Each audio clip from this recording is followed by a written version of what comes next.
So what I've tried to do here is give a kind of high-level overview of some of the trends that I think are affecting the space of content today. Try to share some of my vocabulary and reflection, which hopefully will inform some of the discussion that follows. As I was asked to think about content, I do what I often do and punch the word into Google image search, which is an activity I really recommend doing because it up-pops all kinds of interesting things that if we read them, we discover some new insights. One of the things that popped up was this image that sort of highlights the word content, but in the process of looking at it, I came to realize that the top order definition of content, where it comes from, is that which is contained, as to be contents of a bottle or in a table of contents. And so that puts in my mind the question of the crisis of content may well be that content is no longer contained, that it has become unmoored. I think there are enormous opportunities there, but I think it means we can't think about content in the same ways that we have thought about it in the past. Again, let me figure out what it is I'm doing here that makes... Okay, there's this. I see. It's the left and the right. There we go. Okay, I've got it. I figured it out. So this slide, which also popped up when I touched in the word content, asked the question, which is more important, content or design? And this is a kind of eternal debate among the technology industries. And their answer, which is the one that I would agree with, is use. That is, what's our relationship to content? How are we using content? And specifically, how does content travel through culture? Is at core what's central here. So what I have here is in the talk are 6 propositions about how content is changing or how our new relationship to content. And the first of these is content is transmedia. Now the word transmedia simply means across media, that there is a relationship across media. My last book, Convergence Culture, began with the question that convergence was widely understood as a technological phenomenon. It is which black box does the media functions flow through?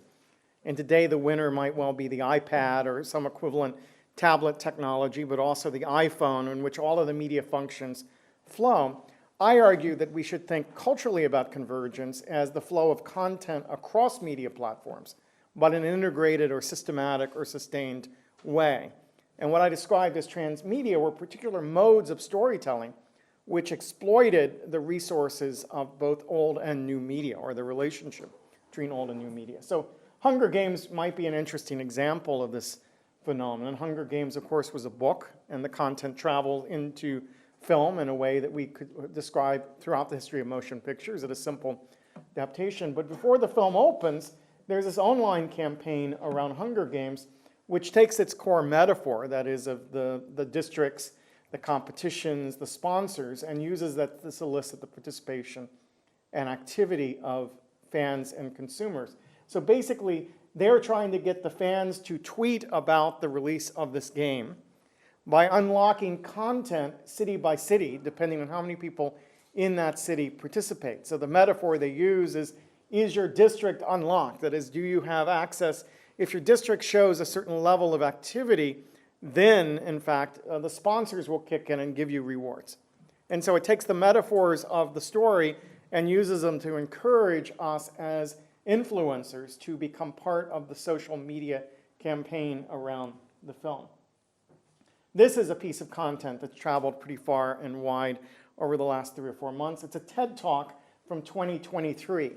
That is, it's created around the film Prometheus, which opens in another month. The TED Talk was a structure that many of us in this room probably know. You probably watched TED Talks videos on the internet. They created a fictional TED Talk and had the spokesman for a future corporation speak as if he was speaking to TED in 2023 and threw that out there. And immediately people who liked TED started circulating.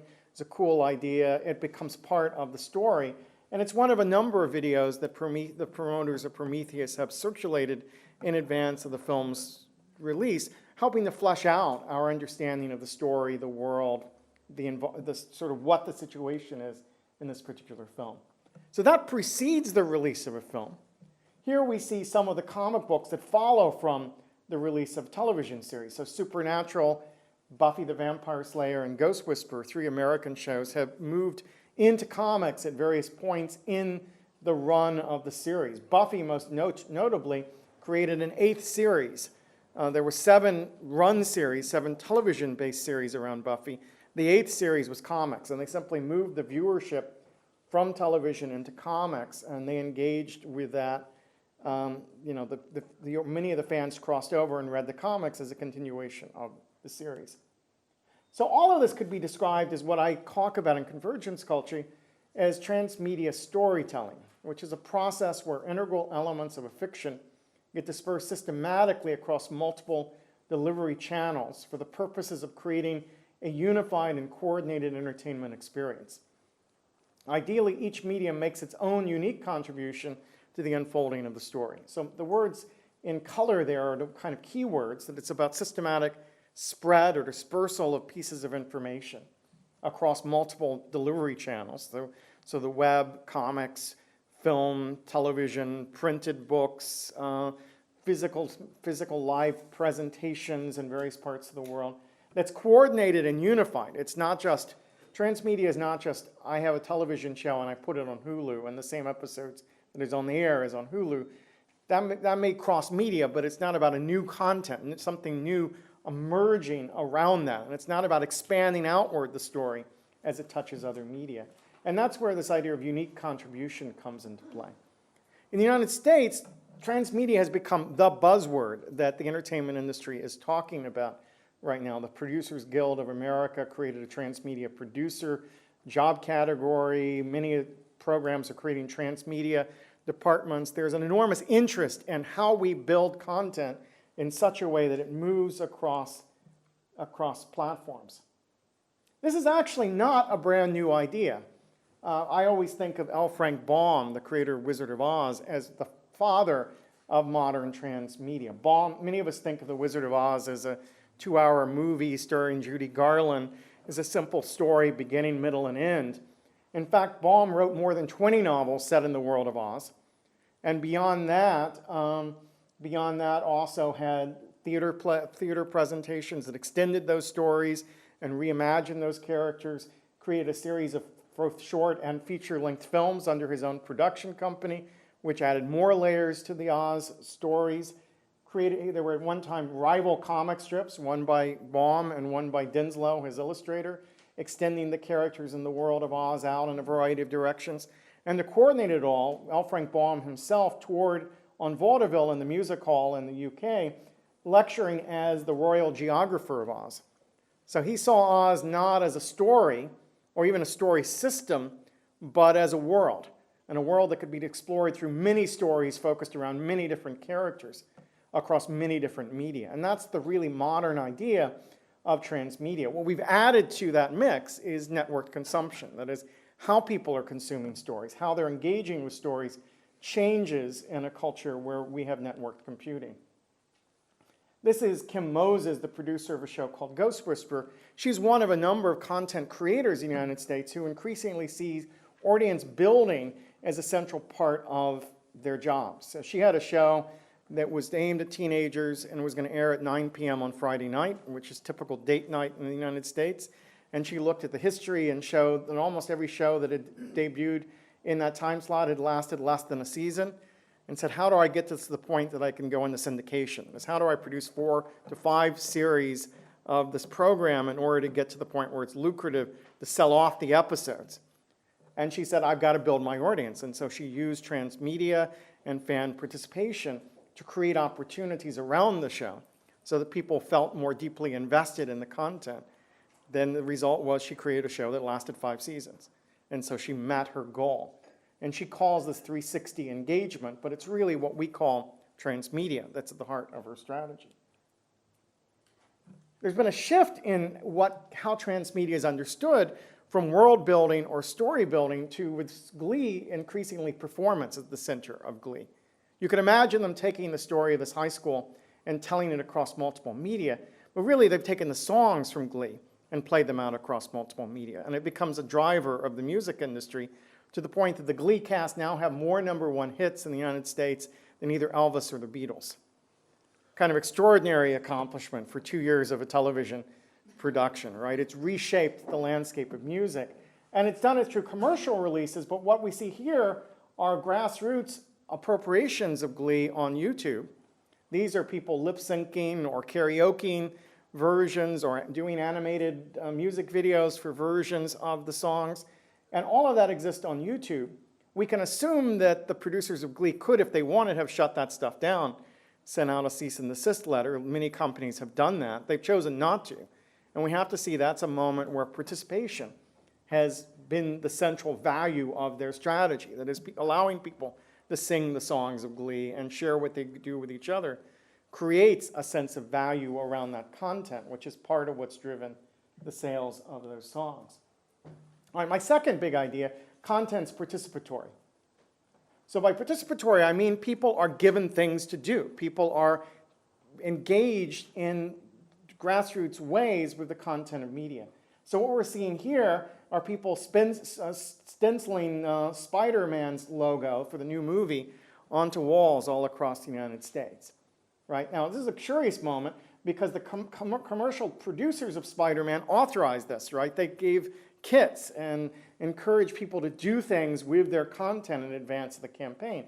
The city governments didn't necessarily authorize this, and so there's been legal battles as people have stenciled illegally Spider-Man logos on buildings across the country, things that the official promoters couldn't have done themselves, but they've encouraged people to vandalize buildings in order to promote their movies. And this is what it points to as the kind of weird way in terms of what is and isn't permitted in terms of our participation at the current time.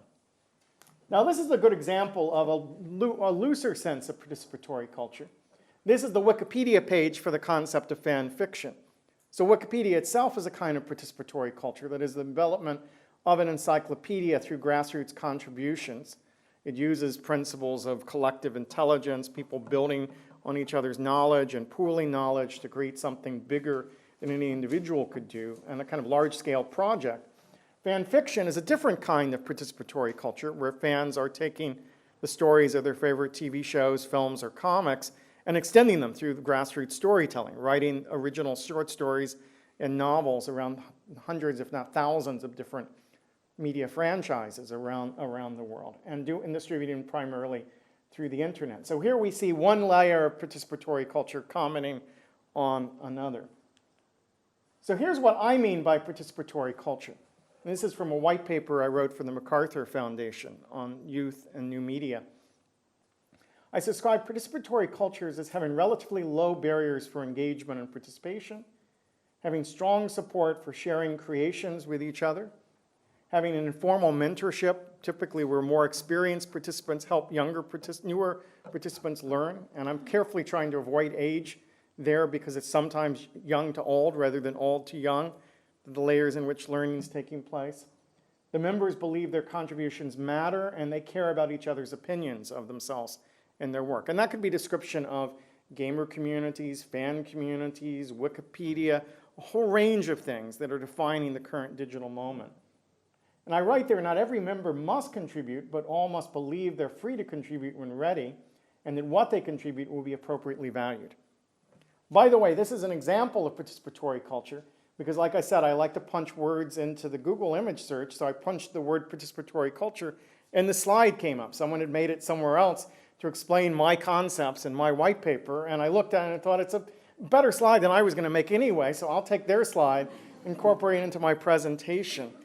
And that's sort of the way participatory cultures operate, that I create something, throw it out into the world, other people respond to it, tinker with it, improve upon it, and that exchange can go both directions over an extended period of time. And that's a driving force, I think, in terms of where our culture is at. Now, I want to distinguish participatory culture from Web 2.0. And these things often are getting conflated. Web 2.0 is a specific set of technological and business practices which builds on the public's desire to participate in order to create a revenue stream of some sort. Participatory culture doesn't intrinsically create a revenue stream. Participatory culture could trace its roots back to folk cultures, for example, where culture is produced and exchanged freely without being commercialized. It existed in the shadow of mass media for most of the 20th century, and it's also been the rallying point for the public's desire to have a greater role in cultural creation and circulation, right? So So I think it's important to keep those two things separate, that the business aspect is Web 2.0, but if we look at any given Web 2.0 company, we don't see the kind of nice harmony of consumer and producer that O'Reilly describes in his What is 2.0, Web 2.0 document. What we see is friction, right? We see consumers pushing back over data surveillance and privacy issues, over copyright or censorship issues, over branding and advertising issues, over membership and fee structures.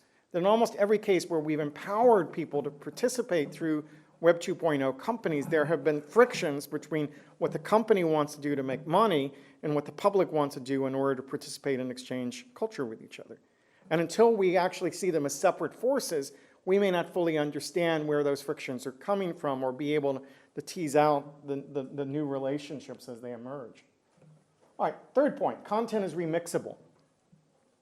So here we see an example of remixable content. This is someone has taken images from Pixar's Toy Story and created their own version of The Shining, Stanley Kubrick's movie. And it's sort of the playfulness of malleability of content in the current world, that in a world where everyone participates, where all content is digitized, it becomes relatively easy to transform content from one form to another, sometimes by the production company doing so, and as in this case and many others, consumers taking ownership of that content and repurposing it for their own, own reasons. Sometimes for cultural, just fun, the lulz, as they would say in the internet, sometimes for political purposes. So this is a film called Right Wing Radio Duck that remixed footage from Walt Disney's Donald Duck cartoons with the right-wing radio host Glenn Beck in the United States to comment on the sort of worldview of sort of paranoid conservative media in the United States. What's interesting is the right-wing radio in terms attacked this, saying it had to have been funded by the Obama administration because it was so well crafted. And it turns out it was made by a 24-year-old college student in his dorm room, right? It's the shift in production capability that goes on now makes it really hard to separate out grassroots-produced media from commercial-produced media or even governmental media, since they are all circulating through YouTube or similar platforms.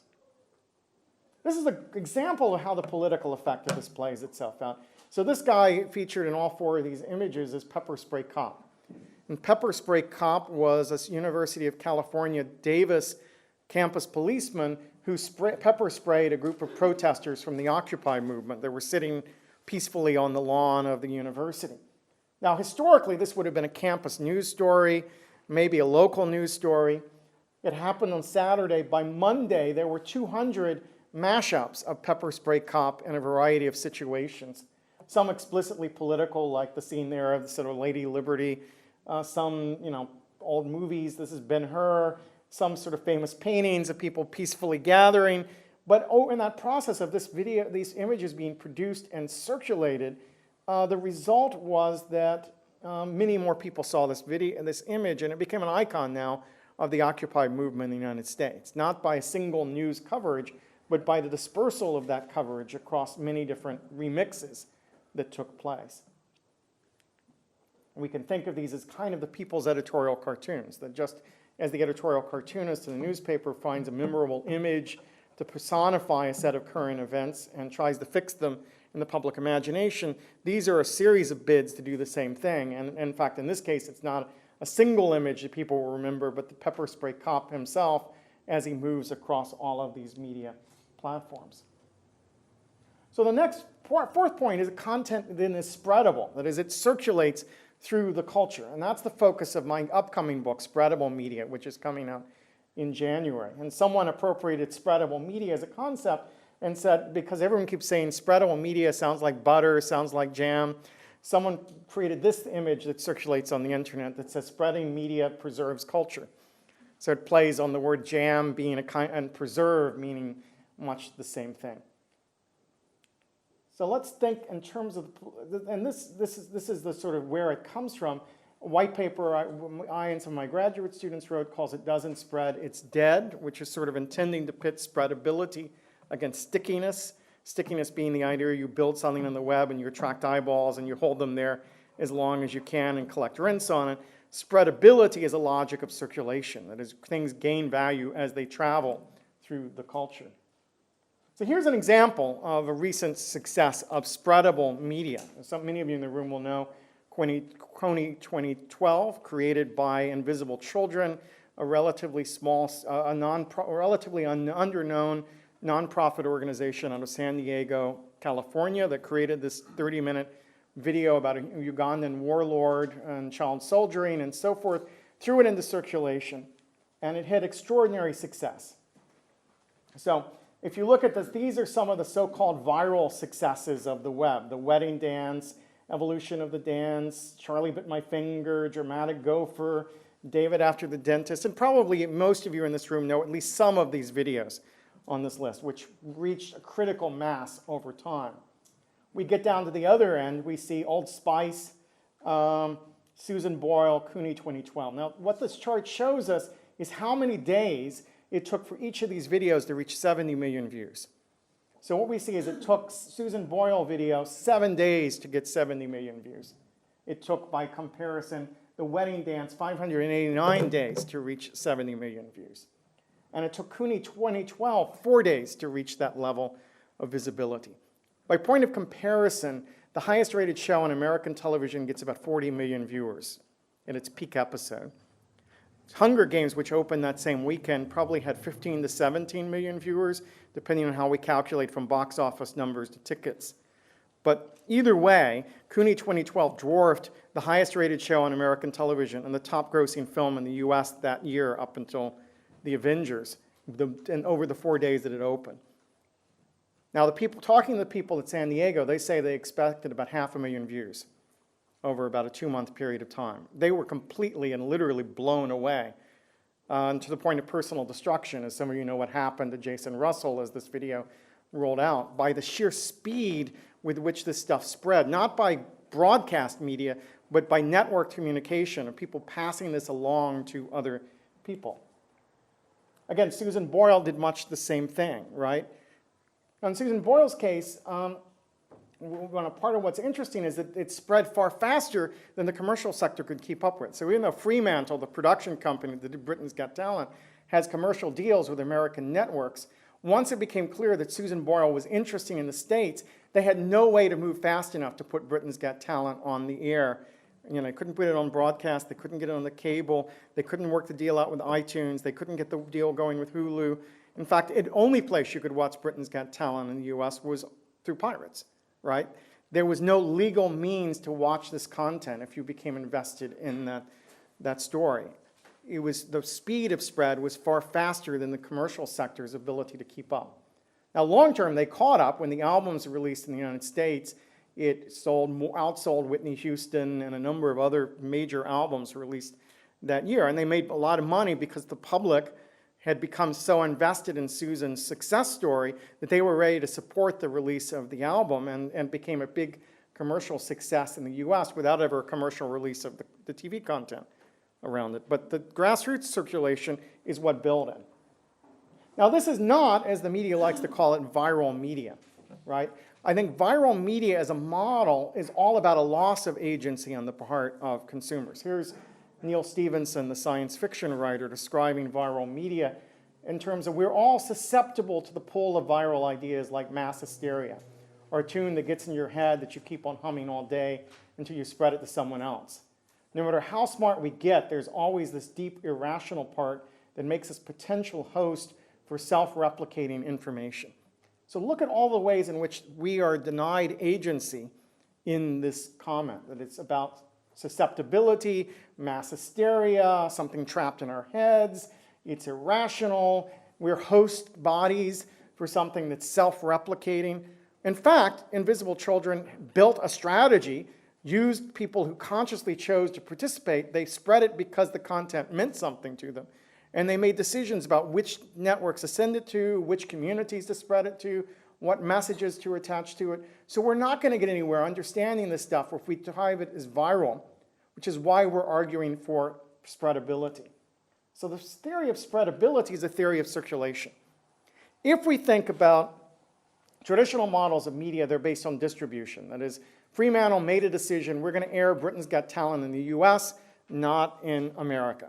And that's distribution. Circulation is grassroots, sort of hybrid system, partially top-down, corporately controlled, but still increasingly bottom-up, shaped by unauthorized uses of people choosing to pass content along based on their own choices, not based on what's available to them on the broadcast dial. And as that happens, certain content gets enormous visibility, not by being pumped out by broadcast, but by the way it's spread by the consumers. Now, that content could be commercial, as it is in the case of Susan Boyle. It could be non-profit, as in the case of Invisible Children's CUNY 2012, or it could be totally amateur content like Charlie Bit My Finger. But either way, it's traveling through a system of circulation. Now, I use the word unauthorized use very cautiously here because I'm trying to avoid the word piracy. Right? And piracy seems to be where people automatically go to describe this process. I want to hold it at bay, not because I'm trying to justify piracy, but because I think the category has to be looked at very, very closely. To sort of, the moral charge of the word piracy shuts down conversations we should be having about who benefits from these acts of circulation. Piracy assumes it's not only unauthorized, but also destructive. Whereas, in the case of Susan Boyle, unauthorized acts of circulation increased the value of the album when it was released. And this is increasingly true. That is, companies that know how to monitor and respond to unauthorized circulation can find ways to profit from those processes, even if it means losing control over the flow of content. And I think that's the paradox that we increasingly want to pay attention to. That unauthorized circulation can decrease the value because it loses rents and revenue that you might have gotten. It may appreciate the value, right? It may increase the value both in terms of appreciating the meaning of the value and appreciating the economic value of the content. So if we look at what happened, this is a map that Social Flow has done of the circulation of CUNY 2012. And what we see here is several interesting patterns. This is the tweets going out, passing this content along, is what we see over the first 4 days of its circulation. We see Invisible, which stands here for Invisible Children, is probably the largest category circulating this content. And we see Jason Russell, the producer, is probably the second largest. So that's the authorized flow of the content as shaped by the organization. We see Kristen Bell there, who was a minor celebrity. She's the star in a show called Veronica Mars. And part of the strategy of CUNY 12 was to get fans to put pressure on celebrities to use their social media to up the visibility of the content. And she's the first celebrity to respond, so she crops up quite early. The interesting things there are the circled areas here, which show us Dayton, Ohio, Birmingham, Alabama, Noblesville, Indiana, Oklahoma City, Pittsburgh. These are the cities that had the largest cluster of people sending out the CUNY 2012 message. What's interesting is New York, Los Angeles, Washington, D.C., even Chicago and Atlanta, which might have been traditionally the media hubs, are not what's showing up here. What's showing up here is small to middle-sized cities in the middle of the country, where Invisible Children worked through churches and college groups to build a base of support over about 8 years that was ready to pass along its content. So the first wave, the strongest push, comes from a set of networks they built over time that they wanted to spread this content. The video ends with the urge, above all, pass this along. And that invitation to pass it along enabled these groups to do it. This is interesting because this is a wordle of the flow of Twitter messages that accompanied CUNY 12. We see some interesting things. One is that that Invisible Children has been described as a stealth Christian organization, which is to say, in the United States, it works with churches, it also works with schools. It doesn't have an explicitly religious message because it couldn't get into American schools where there's a strong separation of church and state. But what happens when it starts to spread is the church-based population is the first to grab hold of this and spread it, and we can see it with the size of God, Jesus, life, love. Those are words that are probably tied to Christian circulation of the video. And we see the next level down in size, or university student, music, play, fan, which probably is the university-based words and circulation. Which suggests as this stuff spreads, it's not just one message for one group, but a variety of groups that are localizing the message as it enters into very specific networks that results in that content spreading. And I think that's very much part of the world we're involved with. Am I completely out of time, or? Okay, let's keep going then. So we can think of this as having some impact on global politics, right? I have a soft view of the so-called Twitter revolutions as they're tied to Arab Spring. I think, particularly as we talk about Iran, Twitter probably played very little role in the actual in-the-street organizing, but it plays a much bigger role, from the experts I've talked to, in shaping global awareness of these events. That is, where Twitter plays a role is in getting messages that might be blocked by governments or traditional media channels out of the protesters' world and into the world of their supporters overseas. In the case of Iran and Egypt, there's large diasporic communities of users around the world who were there ready to pass on that content and reframe it or recontextualize it for their local consumer groups. And so in a sense, the Arab Spring became spreadable media content in the ways in which it passed along.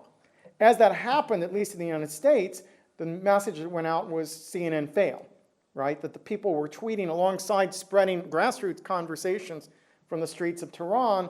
They were saying, where is CNN? Where is professional journalists in all of this? Because it's not that they wanted to displace professional journalists with the messages from the streets, but rather they wanted their agenda, their interest to drive what journalists covered. And they expected someone who had foreign policy expertise, connections to government spokesmen, fact-checking capability to follow behind them and clear up the misinformation that was circulating through Twitter. But there was an immediacy about Twitter that led to this kind of level of engagement. This is another example of spreadable media in a foreign policy context. This is a group of Palestinians marching through the occupied territory in a protest march. And this group marches every week, shoots a video of their encounter with the Israeli guards and so forth, and the videos get a few hundred supporters watching them. This particular week, they chose to paint themselves blue as the Na'vi from James Cameron's Avatar, walk through the occupied territory saying, "Sky people, you can't take our land," and recorded this confrontation with the Israeli troops. They were very baffled by how to respond to an army of blue people marching upon the fence, and put it out via YouTube, where it got millions of hits and got covered by the media all over the world. So this became a politics of spreadable media, of taking entertainment content as a baseline from which to reframe a set of political issues and throwing out in circulation, counting on the novelty effect, just like in the pepper spray cop, to get people to spread it along and to engage with that content in a new way. And we're going to see more and more of that. It's a kind of odd sort of protest, right? Now everyone probably won't have to paint themselves blue, but keep in mind that protests across early modern Europe, people painted themselves as Moors or Amazons in order to protest the government. And in my country, my founding fathers painted themselves red as the Native Americans to throw tea into the Boston Harbor. There's a long tradition of masks of the other being used as the face of a protest. And there's a continuity, I'd argue, between these people and the Moors or the Amazons, for which most of Europe were still imaginary people they didn't directly know, that they were mimicking in some way through their protest. And so there's a continuity here, I think, to draw, not just an exoticism of it. All right, point 5, content is now global, right? So in this system, if we think about in CONI 2012, the striking thing was we'd got so many responses so quickly from people in Africa, right? There was a debate that was going on between the Western advocates of invisible children, and the Ugandan prime minister went on YouTube and responded to the video. Various other people corrected statements of fact in the video using YouTube. So it was a very porous system. In the past, that video, if it had been on television in the US, wouldn't have reached Europe, let alone Africa. There would not have been the back and forth that took place around it. So in some ways, the controversy around CONI 2012 tells us about global circulation. This is a scene from Smash, on a contemporary American television series, and they have an entire sequence in Bollywood. You know, the language of Indian cinema is now being incorporated into the mainstream of American popular culture, not because there's been a huge wave of commercial distribution of Bollywood in the United States. It's largely still remains in ethnic grocery stores and ethnic theaters, underground video circulation, but because there's an enormous awareness of Bollywood in the United States, and it becomes a language you can then use to incorporate into fictional shows. Further along that path might be anime, Japanese animation, which 20 years ago in the US, you literally couldn't get it on the air, and so it had very little economic value. It entered the US through informal trades of video, and then through networks of fan subbers who take the episodes, translate them from Japanese and English, put on unauthorized subtitles, put them into circulation, to commercial interest moving in to take advantage of the market that had been developed informally. And there's a kind of weird moral economy between the fans who are trying to build a base for anime support and the commercial distributors who tap that base in order to sell their content. So this is not a case necessarily of conflict between pirates and industry. It's a case where, in fact, industry has used pirates to take the initial risk of introducing new content into the marketplace and then use the data they got from that to begin to circulate things more carefully. My colleague Nancy Baim has talked about the Swedish music world in much the same way, where many Swedish bands now do concert tours in the US without ever releasing albums there because of the use of MP3, because of allowing certain things to be pirated and spread. It creates a demand for that music in the United States. Further down the scale, but moving fast, is Nollywood, the Nigerian video industry, which is now the third largest media producer in the world, built entirely out of pirates in the marketplace, beginning to take proceeds from pirated American media and putting it into local production, and then using piracy as the first wave to get that content out to consumers and build a market in other parts of Africa and now in parts of Europe and the United States. It is a growth industry by a kind of weird collaboration between pirates and producers. The last point is content may well be increasingly independent in this new environment.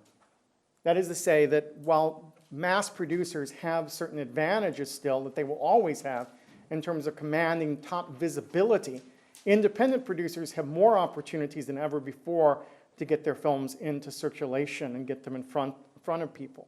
It's still, there's still an uphill battle, but compared to the gatekeeping function of traditional film festivals and art houses and a handful of major distributors, they now have the capacity to appeal over the heads of that commercial structure directly to their consumer base. So this film, Ink, sort of fantasy film, low-budget fantasy film, that got pretty big hit in the US by going directly to BitTorrent. As the filmmakers say, they tried to get commercial distributors, they couldn't, so they uploaded it to BitTorrent, and they got 500,000 viewers in the first week on BitTorrent. And now if you go to Amazon, you can see it's selling very briskly.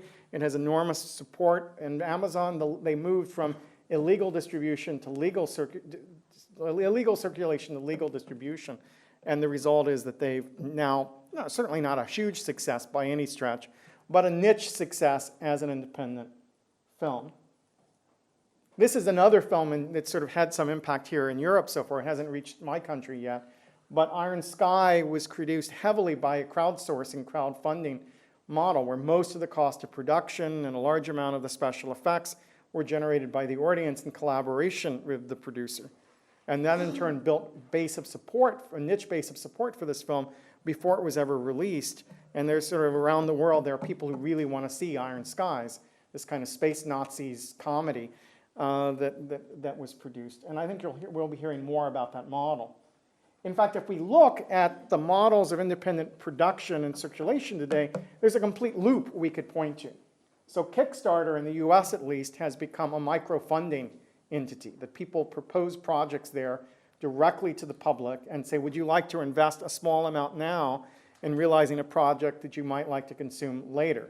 And many independent films, comic books, games, music get their initial seed funding, get started not by appealing to funding agencies or governmental bodies, but now in the US, appealing directly to the public.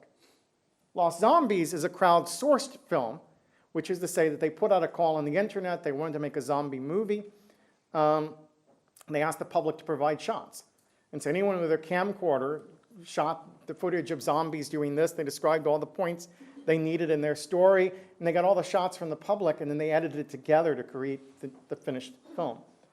And Brave New Films is a left-of-center documentary company in the US, which uses what I call crowd surfing, which is to say that they don't distribute to theaters, they distribute through Netflix and YouTube and encourage their supporters to hold screenings in their living room to invite their friends over, to collect money and donate back to the organization to fund the next film. So while there's no one I've seen so far who uses all three of these, in theory, you could take a film from conceptualization all the way through distribution, via work collaborations between independent filmmakers and a community of support. Now, what this means is that those filmmakers who have built-in bases of support have the greatest opportunity under the system. So it's no accident that Lost Zombies is a zombie movie, right? Everyone knows what a zombie movie looks like. So getting the crowd to contribute to a zombie movie, fairly easy thing to do. So fantasy, horror, science fiction that have built-in fan bases do well in this client. But so do films for minorities of one sort or another. Films for gay and lesbians, films for women, films for various racial, ethnic minorities, immigrant populations, and for political minorities on both the right and the left. These models make sense as a means of building awareness, getting funding, and rallying around traditional gatekeepers to get your content out to a public/market that may be interested in what you're producing. The people who will be most hurt by this are the traditional art cinema directors, who are individuals expressing their own worldview. But those are the ones who benefited the most under state subsidies, film festivals, art museums, the traditional routes of circulation. So it's not clear this takes anything away from them. In fact, if anything, it may take away competition for funding through those traditional agencies as these groups move in another direction. But that's where content generation is likely to come from as we look to the next generation of media producers. So on that note, I will end and open it up for questions and dialogue.